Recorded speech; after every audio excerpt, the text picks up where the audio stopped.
This is really incredible because you have locally elected school board members who are overseers of your local taxes.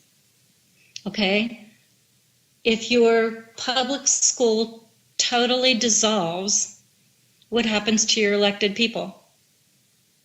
Oh, they're not necessary anymore. They no longer have jobs. Right. Okay? What happens to your taxes?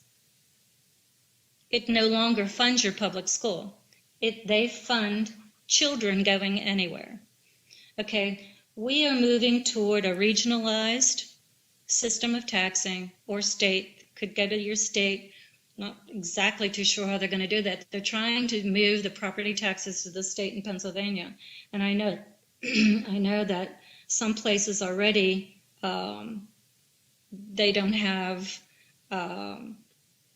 their taxes that are being regionalized. So it really kind of depends. They have this regional industrial boards also from the Department of Labor, of course, that are setting up these systems also. So could our public schooling system become the federal schooling system?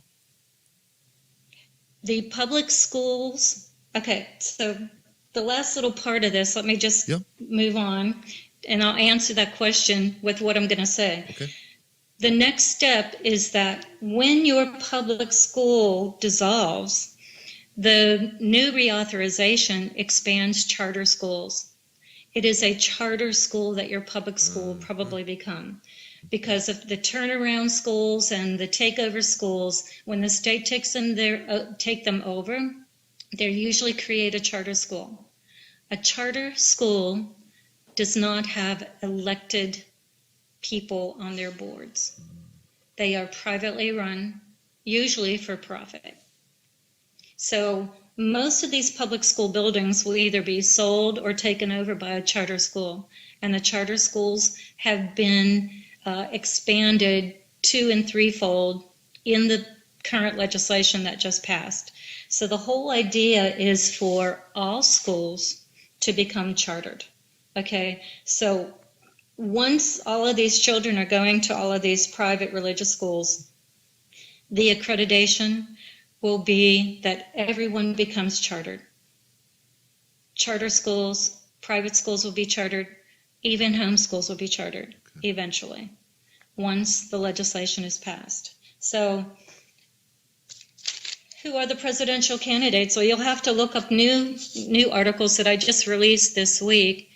It's the main one is on Senator Cruz, who actually put out a piece of legislation called Senate Bill 306 that substantiates everything that I said will happen to private, religious, and home schools. Senate Bill 306, number 1, uses Title I portability. And of course, I've been writing Title I portability and everything that was going to happen before Senator Cruz wrote this bill, because I knew this was the only way that they were able to go.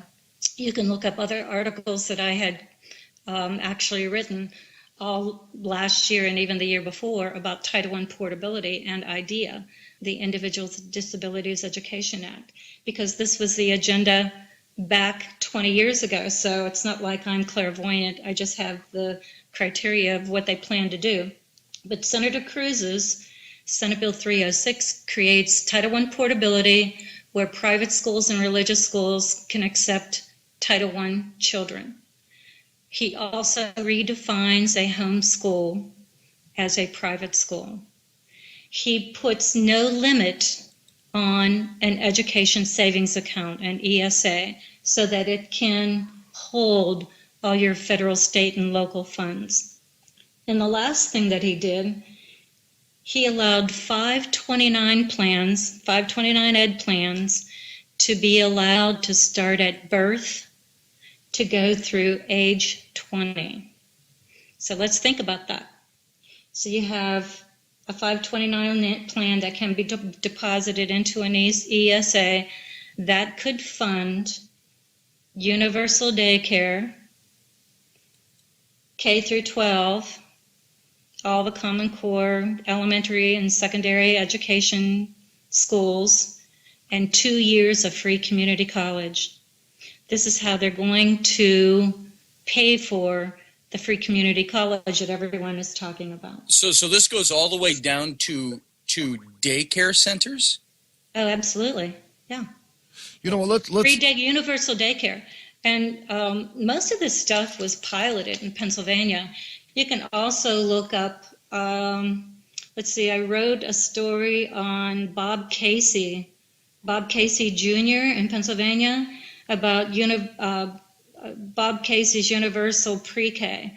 So all you have to do is Google Hoge and Senator Casey universal daycare, and the article will come up of all the documentation that we have on the pilot for universal daycare, which is Common Core for babies. Okay, the whole criteria for Common Core for babies is actually pretty sickening because they use a lot of behavior mod for babies in the preschool. Well, get them while they're young. Common Core for babies. That is disturbing, folks. You know, we're going to go out for a quick break. It's going to be a 60-second break. If your head is as hot as my head right now, I suggest maybe just go stick your head in the freezer for about 30 seconds and get back and sit in that chair, because we just got a few minutes left with Anita. Couldn't tell you how grateful we are for her coming on and sharing this information, but we'll be right back, folks. Stand by.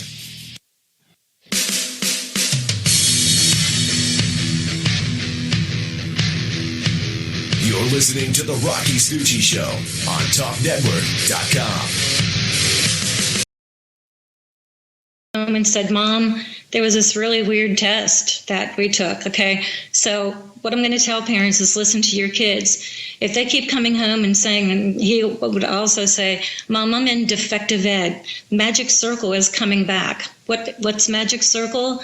Where they have kids sit around in a circle and talk about their feelings, and they have different things that they have to do in front of the group, which forces them to artificially come under stress. There was a great big controversy in West Allegheny School District here in Pennsylvania just like 2 weeks ago, where it was under a bullying program where they did a lot of this psychological junk. I read up on that. But they made kids do things that they really didn't want to do. Yes.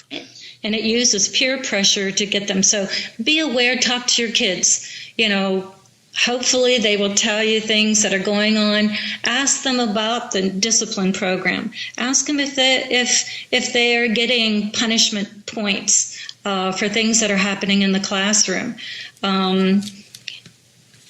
That would be the best thing. The other things to look out for, there's this huge thing called parent engagement. They want the parents to be engaged. Why? They want you to agree to what they're doing in the classroom. Okay, so usually at the beginning of school, they're going to send home a code of conduct that they want you to sign. Okay, they want you to be a partner. Well, you guys, you better look up the definition of partnership, because the partnership means equal ownership. Dual responsibility. Do you want the school to have this authority over you and your family? No, you don't. Okay, so do not sign these partnerships. They're called compacts. They're partnerships, codes of conduct.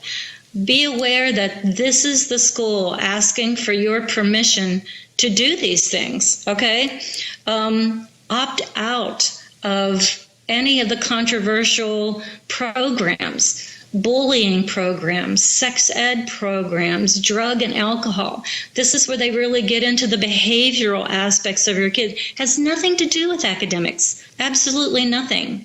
But the best thing is between you and your child. You really need to understand what they're doing. Trust me, they're doing Common Core. How far into it? Every state is different. It depends upon when they accepted the grants, how much training they're doing in RTI, that response to intervention, or the positive behavior intervention and supports. It depends upon where they are. If your child has been selected to be into response to intervention, ask them what the behavioral aspects, what they're doing, what the psychological techniques are. Request to see your child's permanent record.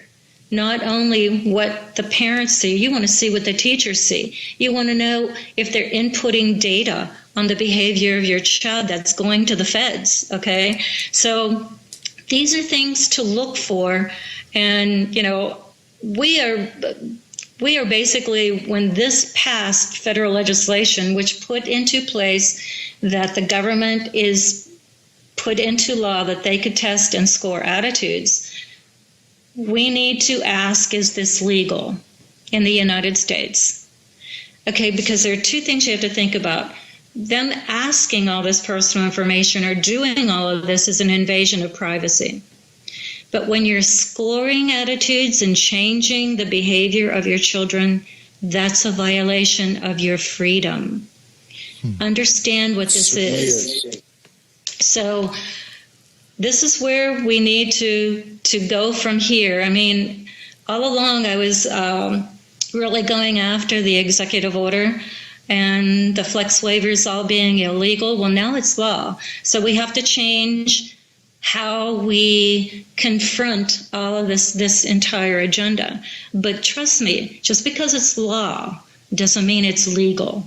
Not in the United States. So we have to be careful in that we just need to know what our kids, what they're being exposed to in the classroom. How many members of Congress who voted for this do you suppose who voted for these and did not oppose the executive order? How many of them do you suppose really know all the facts behind all this? I'm sure they don't. Secretary Alexander and Congressman Klein, both chairmen of the education committees in the Senate and the House, know exactly what they're doing. Alexander was Secretary of Ed before. Klein was trying to make a name for himself. They ramrodded this through. You could be sure that our representatives, when they brought the new piece of legislation out, they had 2 days to look at it. It's very similar to Obamacare. Oh, yeah. I call it the Pelosi factor. Yes. Just vote on it because it's good and read it later. Yeah. Well, now I have to tell you, they changed it 4 times. So every time a piece of legislation would come out, I'd put out a page called Just Page Numbers. So you could go exactly to the page number that I would tell you where to look for all of the junk. Okay, I call it psychobabble. It's all this psychobabble in there. Okay, so they changed the legislation 4 times. So I had to read through the bill, thousands of pages of bills, every time because the page numbers would change. Okay, so I was pretty vigilant on how I was going to do this and to make sure that people understood where they could find the information in these bills. And I did it all the way up to the very end. But our Congress had 2 days to look at it, passed without a whimper. And I will tell you, Rubio and Cruz did not even vote. Okay. The other people who are very much for this agenda, besides Cruz, is, of course, Bush. Jeb Bush implemented this. All of the governors, would have implemented this under Common Core, because it was the National Governors Association that pushed the whole agenda. So you have the governors, the Bush, Kasich, and Christie, are deep, deep into Common Core, federal choice, the whole agenda. Rubio is really pushing vocational ed.